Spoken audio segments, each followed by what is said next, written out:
I would like by first saying, why do patients, especially those who want to undergo surgery, why do they go for the best hands rather than people of their own affiliation, be it ethnical background, religious background, or sectional backgrounds? We'll answer that in the course of our discussion.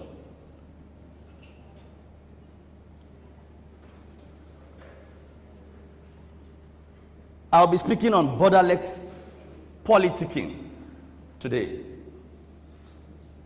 And as a politician of the younger demography, it is my duty to help us break away from how we do it before and how we should do it to be able to have a great nation. So let's define politics.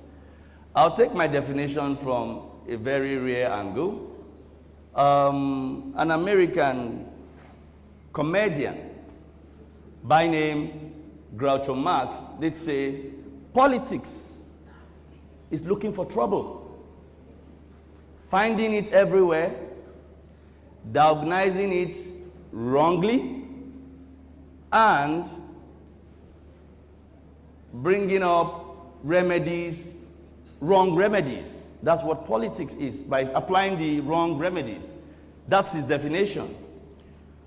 When you think of these quotes as a Nigerian, I'm sure it brings it home closer. And even as we move on, we will understand that politics is funny. In fact, you find people who should stay away from politics being those who are in politics, having good ease of life in politics, while those who have the requisite leadership characteristics that should find themselves in politics stay far away from politics because they find it either dangerous, difficult, or uninteresting because of the way we play it. There is another American actor of the last century that says the world is changing. In fact, people are beginning to take comedians more seriously and taking the politicians like jokers. That's, if you are a Kogite, I can say some politicians today are more like comedians. And you know what I mean when I say that. However, it ought not to be so. Politics is too important to be left the way it currently is in our country. Let's discuss Nigeria, Africa, and the role Nigeria plays in the African and Black continents. Africa has a population of over 200 million people. Nigeria, has a population of over 200 million people. Africa has a population of over 1.3 billion people. West Africa, our sub-region, has a population of about 400 plus million people. It means Nigeria alone accounts for half the population of West Africa. And if you look at that statistics, of the over 400 million West African sub-region, we are a major economic, socio-political player. And that is why they say in some climes, when Nigeria sneezes, Africa catches cold. I want to agree with that. But are we really doing that? Is that what is happening at this moment? I doubt. And that would bring me to the fact that our Nigerian problem, if Nigeria sneezes like they say Africa catches cold, we play that big. That's how big Nigeria plays in Africa. Next slide. One of our major problems as a country is our rich diversity, which ordinarily should be an asset. It can be very challenging, and because of this diversity, you find different voices moving at different angles and in different directions, and there's no cohesion for Nigeria to take its place in the Committee of Nations in the world. Next slide, please. So today, what do I come here with? I propose what I call politics without borders. And by this I mean we need to dismantle and remove the artificial checkpoints, like eliminating parochial sentiments of tribe, religion, and class.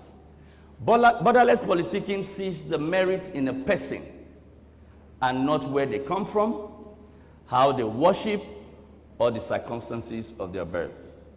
Borderless politicking throws down every barrier and embraces every course of action that would be of benefit to every individual and section of the society.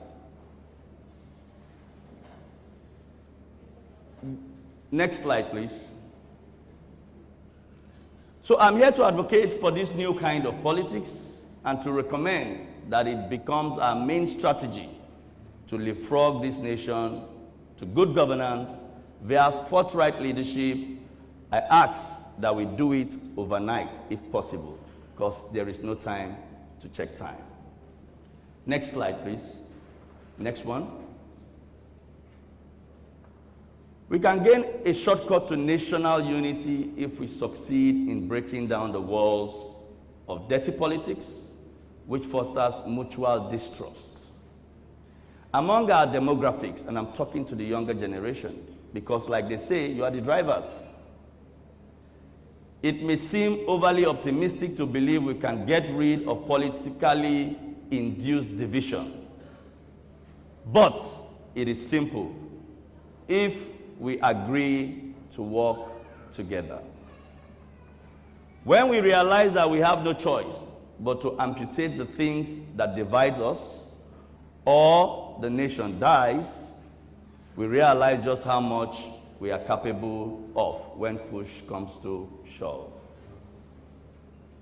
I'm going to give us an illustration, and I must thank my elder brother, Mrs. Onoja, for taking me through that medical exercise. Next slide, please. There is what they call craniotomy. It is also referred to as an awake brain surgery, where the patient will be alive to the surgery going on in his brain. Now, if the surgery site is near the parts of the brain that deals with your speech, your movement, or your vision, the surgeon needs to be communicating with the patient whilst attending to the patient in his brain to be able to decipher whether the surgery is going on in the progressive direction or not. Awake brain surgery is a high risk, and the potential for complication or even death are quite sizable. Now, imagine you are a patient who is to undergo this life and death surgery. Will you consider the tribe, gender, religion, or even the race of the surgeon if he's the best and most competent hand available? Next slide. Or you would rather use your village doctor because he fits into your kind of sentiments of whatever shade you want to define it. Now, your ultimate preoccupation will be his qualification, expertise, experience, and track record in the past. Why not an incompetent surgeon of the same ethnic or religious coloration with you? The reason is simple. You want to stay alive. So you make your choice because you know life is involved. Your goal is to achieve success. Back. Your goal is to achieve success in the deliverables without any iota of primordial considerations. Next slide.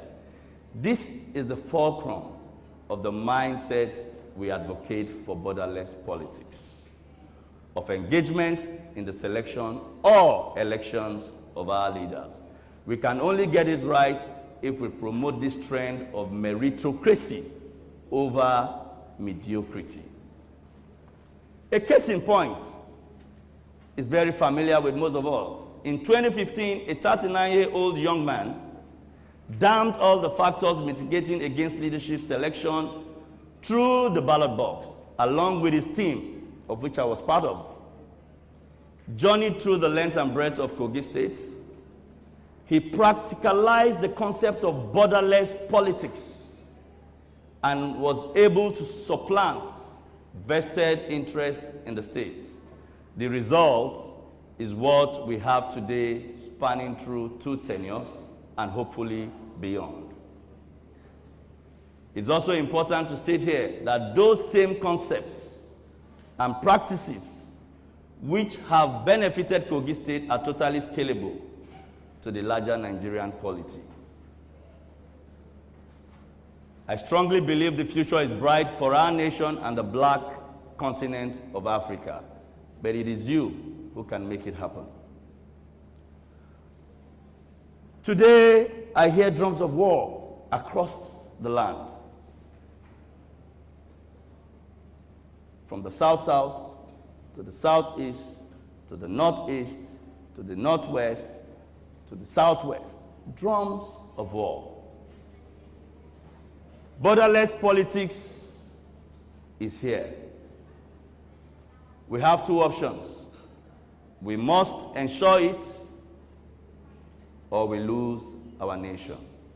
I call on all of us, let's rise up to the occasion. Thank you. God bless you.